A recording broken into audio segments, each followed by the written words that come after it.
सत श्री अकाल दोस्तों, welcome to doorstep education point. उम्मीद करदा तुसी सब बहुत ही वधिया होने आ। अज दी वीडियो विच असी गल करन जा रहे हैं सीटैट एग्जाम दी। सीटैट दी परीक्षा 20 अगस्त नूं कंडक्ट करवाई जा रही है एंड ये वीडियो मैं 19 अगस्त नूं रिकॉर्ड कर रही हाँ।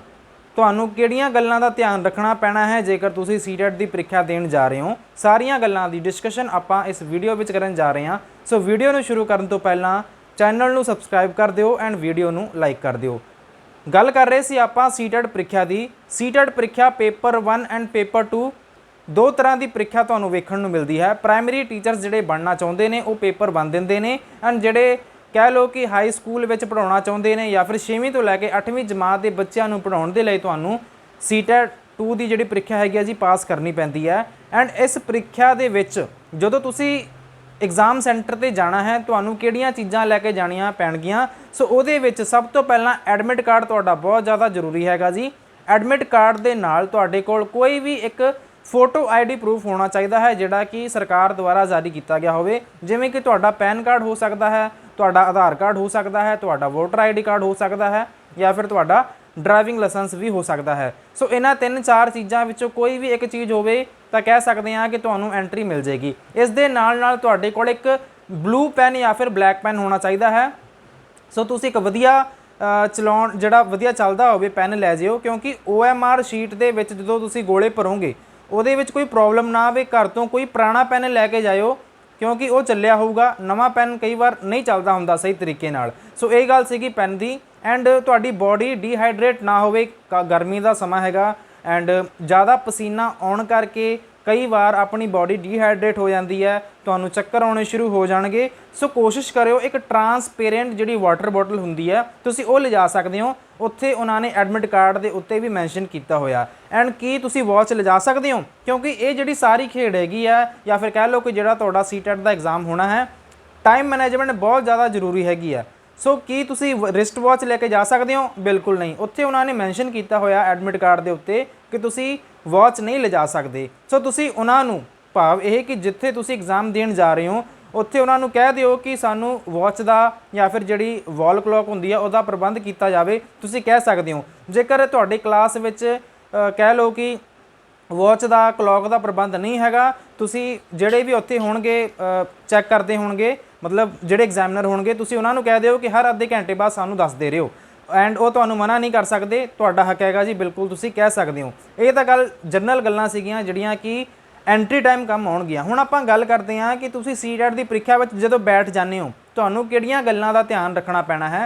सो मान लो तुहाडे कोल क्वेश्चन पेपर आ गया, क्वेश्चन पेपर आने तो बाद या फिर कह लो कि जो तुहाडे कोल OMR शीट आ गई, बुकलेट आ गई, OMR शीट नूं तुसीं बड़े ही ध्यान नाल भरना है। मान लो तुसीं सारे क्वेश्चन तुहानूं आउंदे भी है, तुसीं OMR शीट सारी भर दित्ती, बट उहदे विच जेकर एक मिसटेक भी हो गई तुहाडी OMR शीट बेकार हैगी आ। जे OMR शीट चैक ही ना हुई या फिर तुसीं OMR शीट नूं गलत फिल कर दिता, फिर तुहाडे पेपर देने का फायदा की है। एंड कई बार ये हुंदा कि बुकलैट दे विच जदों आपां क्वेश्चन पढ़ते हैं, हो सकदा आपां नूं 5-10 क्वेश्चन ना आउंदे होण ते आपां घबरा जाने आ।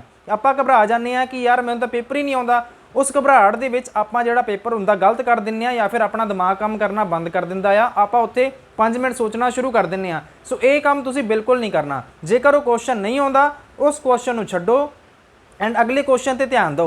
लास्ट में तुसीं जिवें भी उस प्रश्न नूं जिहड़ा भी तुसीं मार्क करना होगा, गोला लगाउणा होगा, वो बाद दीयां गल्लां ने, बट एक बार तुसीं उस क्वेश्चन नूं इग्नोर करियो क्योंकि 4-5 औखे क्वेश्चन ने तुहाडा पेपर क्लीयर नहीं करवाउणा। 150 जिहड़े क्वेश्चन होणगे उन्हां विच्चों ओवरऑल जिहड़े सारे सबजैक्ट्स ने जी, सारे कह लो कि ਜਿਹੜੇ ਤੁਹਾਨੂੰ ਸਬਜੈਕਟ ਵੇਖਣ ਨੂੰ ਮਿਲਦੇ ਆ ਉਹਨਾਂ ਸਾਰਿਆਂ ਦੀ ਕੰਟਰੀਬਿਊਸ਼ਨ ਹੋਊਗੀ ਤੁਹਾਡਾ ਪੇਪਰ ਕਲੀਅਰ ਕਰਾਉਣ ਦੇ ਵਿੱਚ। ਐਂਡ ਇੱਕ ਲੈਂਗੁਏਜ ਦੇ ਵਿੱਚ ਕਾਫੀ ਸਾਰੇ ਸਟੂਡੈਂਟ ਨੂੰ ਪ੍ਰੋਬਲਮ ਆਉਂਦੀ ਹੈ ਕਿਉਂਕਿ ਜਦੋਂ ਸਟੂਡੈਂਟ ਨੇ ਫਾਰਮ ਫਿਲ ਕੀਤਾ ਹੋਊਗਾ ਉੱਥੇ ਉਹਨਾਂ ਨੇ ਲੈਂਗੁਏਜ 1 ਫਿਲ ਕੀਤੀ ਹੋਊਗੀ ਤੇ ਜਿਹੜੀ ਲੈਂਗੁਏਜ ਹੋਊਗੀ ਉਹ 2 ਫਿਲ ਕੀਤੀ ਹੋਊਗੀ।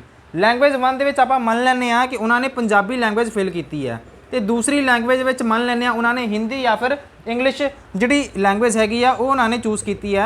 तो कई बार स्टूडेंट करते की है वो पहली लैंग्वेज दे विच इंग्लिश विच कर देंगे है, मतलब उत्थे जो ऑप्शन आती है ना, जो तुहाडे कोल OMR शीट आ गई तो वो पहली जी लैंग्वेज होगी वो जेकर तुसीं इंग्लिश का पेपर कर दिता फिर मान लो कि वो तुहाडे 30 नंबर वेस्ट हो गए। मेरियां गल्लां नूं तुसीं ध्यान नाल सुणियो। जिहड़ी बुकलेट होगी ना ਉਹਦੇ ਵਿੱਚ ਲੈਂਗੁਏਜ ਦੇ ਤੁਹਾਨੂੰ 4 ਪੋਰਸ਼ਨ ਵੇਖਣ ਨੂੰ ਮਿਲਣਗੇ।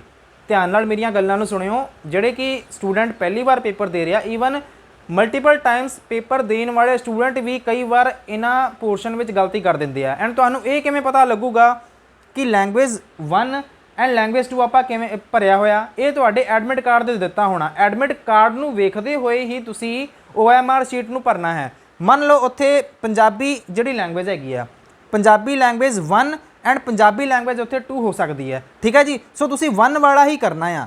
ਫਿਰ ਉਸ ਤੋਂ ਬਾਅਦ ਆ ਗਿਆ ਜੀ ਸੈਕੰਡ, ਉੱਥੇ ਤੁਹਾਨੂੰ ਵੇਖਣ ਨੂੰ ਮਿਲੇਗਾ ਕਿ ਅੰਗਰੇਜ਼ੀ ਦਾ ਜਿਹੜਾ ਹੋਊਗਾ ਉਹ ਆਪਾਂ ਲੈਂਗੁਏਜ 2 ਹੀ ਚੂਜ਼ ਕਰਨਾ ਆ ਉਹਦੇ ਵਿੱਚ, ਕਿਉਂਕਿ ਉਹਦੇ ਵਿੱਚ ਵੀ ਇੰਗਲਿਸ਼ ਦੇ ਵੀ ਤੁਹਾਨੂੰ ਲੈਂਗੁਏਜ 1 ਤੇ ਲੈਂਗੁਏਜ 2 ਵੇਖਣ ਨੂੰ ਮਿਲੇਗਾ। ਸੋ ਇਸ ਨੂੰ ਤੁਸੀਂ ਬੜੇ ਹੀ ਧਿਆਨ ਨਾਲ ਬਰੀਕੀ ਨਾਲ ਫਿਲ ਕਰ ਲਿਓ। ਐਗਜ਼ਾਮਨਰ ਨੂੰ ਪੁੱਛ ਵੀ ਲਿਓ ਜੇਕਰ ਤੁਹਾਨੂੰ ਲੱਗਦਾ ਹੋਊਗਾ, ਡਾਊਟ ਲੱਗਦਾ ਹੋਊਗਾ, ਕਿਉਂਕਿ ਉਹਨਾਂ ਨੂੰ ਤਾਂ ਚਲੋ ਪਤਾ ਹੀ ਹੁੰਦਾ, ਕਈ ਵਾਰ ਉਹਨਾਂ ਨੂੰ ਵੀ ਨਹੀਂ ਪਤਾ ਹੁੰਦਾ। ਸੋ ਤੁਸੀਂ ਇਸ ਮਾਮਲੇ ਵਿੱਚ ਥੋੜਾ ਜਿਹਾ ਕੇਅਰਫੁਲ ਰਹੋ। ਵੈਸੇ ਤੁਹਾਨੂੰ ਵੇਖ ਕੇ ਸਾਰਾ ਕੁਝ ਪਤਾ ਲੱਗ ਹੀ ਜਾਊਗਾ, ਇੰਸਟਰਕਸ਼ਨਸ ਵੀ ਲਿਖੀਆਂ ਹੋਣਗੀਆਂ ਐਂਡ ਤੁਸੀਂ ਪ੍ਰੋਪਰ ਆਪ ਦਾ ਐਡਮਿਟ ਕਾਰਡ ਵੇਖਣ ਤੋਂ ਬਾਅਦ ਤੁਸੀਂ ਇਹਨਾਂ ਚੀਜ਼ਾਂ ਨੂੰ ਫਿਲ ਕਰਨਾ ਹੈ। ਐਂਡ ਕਈ ਵਾਰ ਆਪਾਂ OMR ਸ਼ੀਟ ਨੂੰ ਭਰਦਿਆਂ ਹੋਇਆਂ ਵੀ ਗਲਤੀ ਕਰ ਦਿੰਦੇ ਹਾਂ, ਜਿਵੇਂ ਕਿ OMR ਸ਼ੀਟ ਜਦੋਂ ਆਪਾਂ ਭਰਦੇ ਹਾਂ, ਮੰਨ ਲਓ ਕਿ ਮੈਂ ਹੈਗਾ ਸੀ ਕੁਐਸਚਨ ਨੰਬਰ 40 ਤੇ, ਠੀਕ ਹੈ, 40 ਦਾ ਕੁਐਸਚਨ ਛੱਡਿਆ ਗਿਆ। ਤੁਸੀਂ ਕੀ ਕਰਦੇ ਹੁੰਦੇ ਹੋ, ਮਤਲਬ ਤੁਸੀਂ ਜਿਹੜਾ ਟਿੱਕਾਂ ਲਾਉਣ ਦਾ ਜਿਹੜਾ ਕੰਮ ਹੈਗਾ ਨਾ, ਉਹ ਤੁਸੀਂ ਕਿਸੇ ਹੋਰ ਕੁਐਸਚਨ ਦਾ ਕਿਸੇ ਹੋਰ ਕੁਐਸਚਨ ਤੇ ਗੋਲਾ ਲਗਾ ਦਿੰਦੇ ਹੋ। ਸੋ ਮੰਨ ਲਓ ਇੱਕ ਜਿਹੜਾ ਗੋਲਾ ਹੈਗਾ ਗਲਤ ਹੋ ਗਿਆ,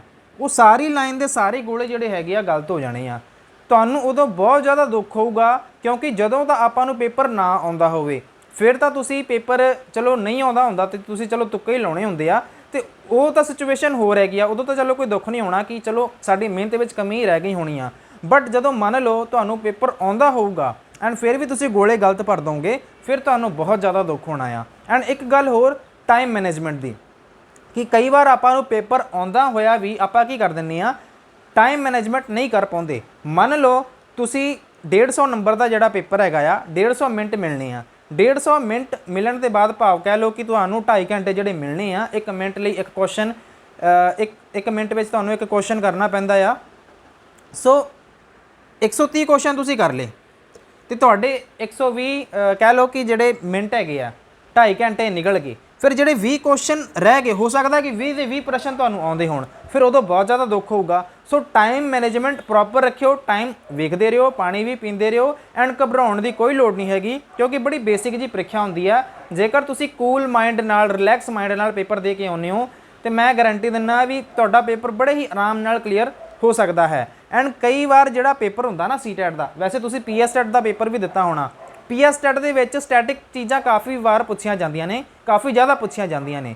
ਬਟ CTET ਦੇ ਪੇਪਰ ਵਿੱਚ ਲੌਜੀਕਲ ਰੀਜ਼ਨਿੰਗ ਪੁੱਛੀ ਜਾਂਦੀ ਹੈ। ਤੁਹਾਨੂੰ ਇੱਕ ਸਿਚੁਏਸ਼ਨ ਵਿੱਚ ਲਿਆ ਕੇ ਰੱਖ ਦਿੱਤਾ ਜਾਂਦਾ ਕਿ ਜੇ ਇਸ ਤਰ੍ਹਾਂ ਹੋਵੇ ਤਾਂ ਤੁਸੀਂ ਕੀ ਕਰੋਗੇ। ਸੋ ਉਹਨੂੰ ਤੁਸੀਂ ਬੜੇ ਧਿਆਨ ਨਾਲ ਬੱਚੇ ਨੂੰ ਸੈਂਟਰ ਦੇ ਵਿੱਚ ਰੱਖ ਕੇ ਜਿੰਨੇ ਵੀ CDP ਦੇ ਪ੍ਰਸ਼ਨ ਹੋਣਗੇ ਜੀ, ਤੁਸੀਂ ਉਹਨਾਂ ਨੂੰ ਸੋਲਵ ਕਰਨਾ ਹੈ। ਗਵਰਨਮੈਂਟ ਦੀ ਪਾਲਿਸੀਜ਼ ਨੂੰ ਸਪੋਰਟ ਕਰਨਾ ਹੈ। ਸਿਸਟਮ ਦੇ ਵਿੱਚ ਕਹਿ ਲਓ ਕਿ ਜਿਹੜਾ ਬੱਚਾ ਹੋਊਗਾ ਉਹਨੂੰ ਤੁਸੀਂ ਸੈਂਟਰ ਵਿੱਚ ਰੱਖਣਾ ਹੈ।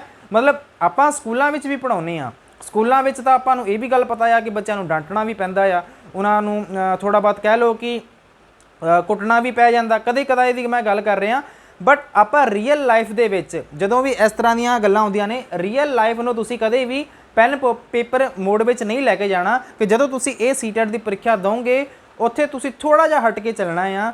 ਮਤਲਬ ਕਿ ਉੱਥੇ ਥੋੜ੍ਹਾ ਜਿਹਾ ਅਲੱਗ ਤੁਹਾਡਾ ਜਵਾਬ ਹੋਣਾ ਚਾਹੀਦਾ ਹੈ ਕਿ ਜਿਹੜਾ ਕਿ ਗੌਰਮੈਂਟ ਨੂੰ ਸਪੋਰਟ ਕਰਦਾ ਹੋਵੇ, ਬੱਚਿਆਂ ਦੀ ਜਿਹੜੀ ਚਾਈਲਡ ਸੈਂਟਰਡ ਐਜੂਕੇਸ਼ਨ ਹੈਗੀ ਹੈ ਜੀ, ਉਹਨੂੰ ਸਪੋਰਟ ਕਰਦਾ ਹੋਵੇ। ਐਂਡ ਇੱਕ ਗੱਲ ਹੋਰ, ਕਈ ਵਾਰ ਆਪਾਂ ਜਦੋਂ ਪੇਪਰ ਵੇਖ ਲੈਂਦੇ ਆ, ਆਪਾਂ ਨੂੰ ਕੁਐਸਚਨ ਦੇ ਜਵਾਬ ਨਹੀਂ ਪਤਾ ਹੁੰਦੇ ਤੇ ਐਲੀਮੀਨੇਸ਼ਨ ਮੈਥਡ ਦੀ ਵਰਤੋਂ ਜ਼ਰੂਰ ਕਰਿਓ।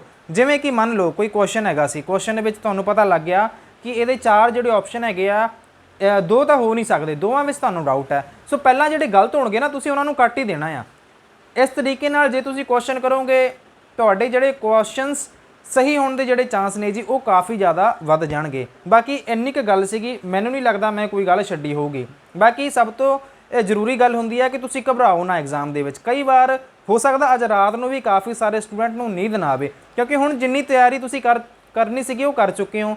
ਹੁਣ ਐਗਜ਼ਾਮ 'ਤੇ ਵੀ ਡਿਪੈਂਡ ਕਰਦਾ ਆ ਕਿ ਐਗਜ਼ਾਮ ਦਾ ਜਿਹੜਾ ਕਹਿ ਲਓ ਪੈਟਰਨ ਕਿਹੋ ਜਿਹਾ ਸੀਗਾ, ਡਿਫਿਕਲਟੀ ਲੈਵਲ ਕਿਹੋ ਜਿਹਾ ਸੀ। ਸੀਟੈਟ ਦਾ ਪੇਪਰ ਤਾਂ ਵੈਸੇ ਚਲੋ ਸੌਖਾ ਹੀ ਹੁੰਦਾ ਆ, ਤੁਸੀਂ ਸਾਰੇ ਕਰ ਲਓਗੇ। ਠੰਡੇ ਦਿਮਾਗ ਨਾਲ ਤੁਸੀਂ ਪੇਪਰ ਵਿੱਚ ਬੈਠ ਕੇ ਬੜੇ ਵਧੀਆ ਤਰੀਕੇ ਨਾਲ ਪੇਪਰ ਕਰਿਓ, ਤੁਸੀਂ ਸਾਰੇ ਹੀ ਜਣੇ ਸੀਟੈਟ ਦਾ ਪੇਪਰ ਪਾਸ ਕਰ ਲਓਗੇ ਬੜੇ ਆਰਾਮ ਨਾਲ। ਇੱਕ ਹੋਰ ਗੱਲ ਸੀਗੀ ਕਿ ਬੀਐਡ ਵਾਲੇ ਸਾਥੀ ਪੁੱਛ ਰਹੇ ਸੀ ਕਿ ਸਰ ਅਸੀਂ ਤਾਂ ਸੀਟੈਟ ਦਾ ਪੇਪਰ 1 ਵੀ ਭਰਿਆ ਹੋਇਆ ਐਂਡ ਸੁਪਰੀਮ ਕੋਰਟ ਦਾ ਡਿਸੀਜਨ ਵੀ ਆ ਗਿਆ ਕਿ ਜਿਹੜੇ ਬੀਐਡ ਵਾਲੇ ਸਾਥੀ ਨੇ ਪੇਪਰ 1 ਕਲੀਅਰ ਕਰਨ ਤੋਂ ਬਾਅਦ ਵੀ ਪ੍ਰਾਇਮਰੀ ਟੀਚਰ ਨਹੀਂ ਬਣ ਸਕਦੇ, ਕਿ ਸਾਨੂੰ ਪੇਪਰ 1 ਦੇਣਾ ਚਾਹੀਦਾ ਹੈ।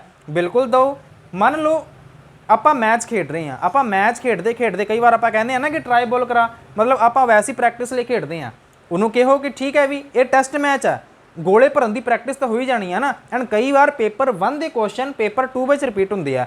ਮੈਂ ਇਹ ਨਹੀਂ ਕਹਿੰਦਾ ਕਿ ਤੁਸੀਂ ਸਾਰੀ એનર્ਜੀ ਪੇਪਰ 1 ਤੇ ਲਗਾ ਦਿਓ। ਜਦੋਂ ਤੁਸੀਂ ਐਗਜ਼ਾਮ ਵਿੱਚ ਬੈਠ ਗਏ, ਐਗਜ਼ਾਮ ਵਿੱਚ ਬੈਠਣ ਤੋਂ ਬਾਅਦ ਤੁਸੀਂ ਐਜ਼ ਅ ਟੈਸਟ ਮੈਚ ਲੈ ਕੇ ਚੱਲਣਾ ਆ ਪੇਪਰ 1। ਇਹ ਮੈਂ ਸਿਰਫ ਬੀਐਡ ਵਾਲੇ ਸਟੂਡੈਂਟ ਦੀ ਗੱਲ ਕਰ ਰਿਹਾ ਜਿਨ੍ਹਾਂ ਨੇ ਪੇਪਰ 1 ਵੀ ਭਰਿਆ ਹੋਇਆ, ਕਿ ਤੁਸੀਂ ਪੇਪਰ 2 ਨੂੰ ਸੀਰੀਅਸ ਵੇ ਨਾਲ ਤਾਂ ਦੇਣਾ ਹੀ ਹੈ, ਬਟ ਇੰਨਾ ਸੀਰੀਅਸ ਵੀ ਨਹੀਂ ਹੋਣਾ ਕਿ ਤੁਸੀਂ ਜ਼ਿਆਦਾ ਟੈਨਸ਼ਨ ਲੈਣੀ ਸ਼ੁਰੂ ਕਰ ਦਿਓ। ਬਟ ਪੇਪਰ 1 ਨੂੰ ਤੁਸੀਂ ਬੜੇ ਹੀ ਲਾਈਟ ਵੇ ਨਾਲ ਦੇਣਾ ਹੈ ਕਿ ਤੁਹਾਡੀ ਪ੍ਰੈਕਟਿਸ ਹੋ ਜਾਵੇ ਗੋਲੇ ਭਰਨ ਦੀ, ਕਿਉਂਕਿ ਕਾਫੀ ਟਾਈਮ ਤੋਂ ਮੈਨੂੰ ਨਹੀਂ ਲੱਗਦਾ ਤੁਸੀਂ OMR ਸ਼ੀਟਾਂ ਵੀ ਭਰੀਆਂ ਹੋਣਗੀਆਂ।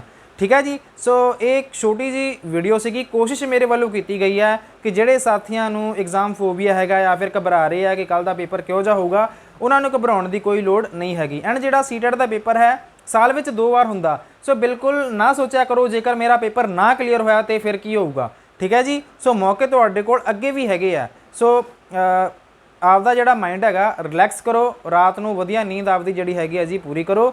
ਐਂਡ ਇਸ ਨੋਟ ਨਾਲ ਹੀ ਵੀਡੀਓ ਨੂੰ ਕਰਦੇ ਹਾਂ ਖਤਮ। ਜੇਕਰ ਤੁਹਾਡਾ ਕੋਈ ਹੋਰ ਡਾਊਟ ਹੋਵੇ, ਕੁਐਰੀ ਹੋਵੇ, ਤੁਸੀਂ ਕਮੈਂਟ ਬਾਕਸ ਵਿੱਚ ਕਮੈਂਟ ਕਰ ਸਕਦੇ ਹੋ। ਇਸ ਦੇ ਨਾਲ ਹੀ ਦਿਓ ਇਜਾਜ਼ਤ। Thank you so much for watching. God bless you all.